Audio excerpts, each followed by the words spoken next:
Assalomu alaykum hurmatli fermerlar, hurmatli gallakonlar. Mana bugun ukamizni galla maydonlarida turibmiz hozir. Gallani holati o'rtacha, haligi yomon ham emas, o'ta yaxshi ham emas. Deyman sababi ko'chat jinda seyraro. Bunga hozir bitta tavsiya aytib ketmoqchiman. Juda tezlik bilan zang bilan septarioz degan kasallik ketyapti hozir. Zang bilan septarioz kasalligiga qarshi tezroq fungitsid sepish kerak. Baliqchi agrokim himoyada Colossal Pro degan eliprasalli zanga unchudring kasalliklarga ishlaydigan yaxshi preparat bor, sistemli dori. Shundan sepishni tavsiya qilaman. 250 gram, 300 gramdan ishlaydi u. Mana bu qo'limda ushlab turganim septarioz mana. Mana shu septariozni to'xtatadi. Bunga hasvaga qarshi, shilimish qurtga qarshi preparat bor. Bore Neo degan. Ikki tarkibli.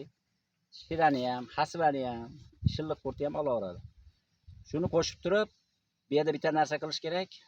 Juda ko'p aytib o'tyapman. Bizni sepayotgan preparatlarimizni tarkibida suvni foydalanayotgan suvimizni tarkibida pH degan narsa bo'ladi. Shu pH'i baland yuradi, doim baland yuradi, baland bo'ladi. Shu pH'ni pastlatish uchun, suvni pH'ini pastlatish uchun oddiy narsa fungitsidga magniy sulfat qo'shib yuborish kerak. Misol uchun har 100 litr suvga yarim kilodan hisoblab turib qo'shib yuborish kerak. Agar gerbisid sepadigan bo'lsa, gerbisidga oddiy o'zimizni sulfat ammoniy degan o'g'it bo'ladi. Shuni har 100 litrga 1 kilogramdan eritib qo'shib yuborsa, suvni pH pastlaydi. Uni qo'shishdan maqsad suvni pH'i qancha pastlasa, sepayotgan preparatimiz yaxshi ishlaydi. Berayotgan ana misol uchun magniy sulfat deyapman. Magniy sulfat to'g'ridan to'g'ri mana boshoqqa o'ziga o'g'it bo'ladi. Ham mana bargini yuzasini kattaytiradi, fotosintez prosesini yaxshilaydi.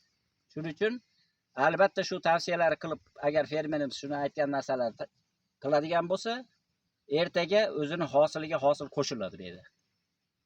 Yana bitta narsani aytmoqchiman. Boshoq, mayda boshoqlar ko'p.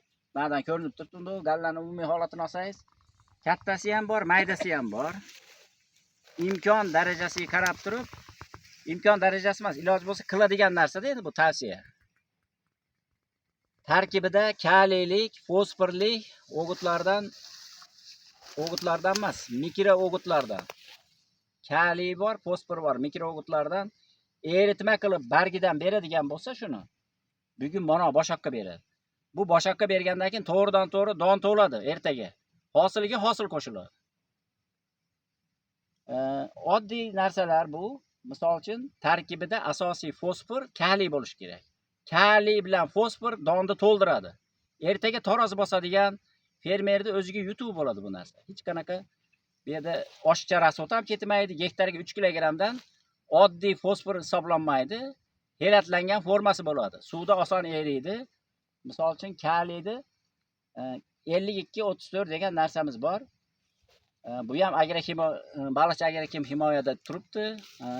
Ulug'nor zonamizda Soyibjonni do'konida ham bor bu narsalar.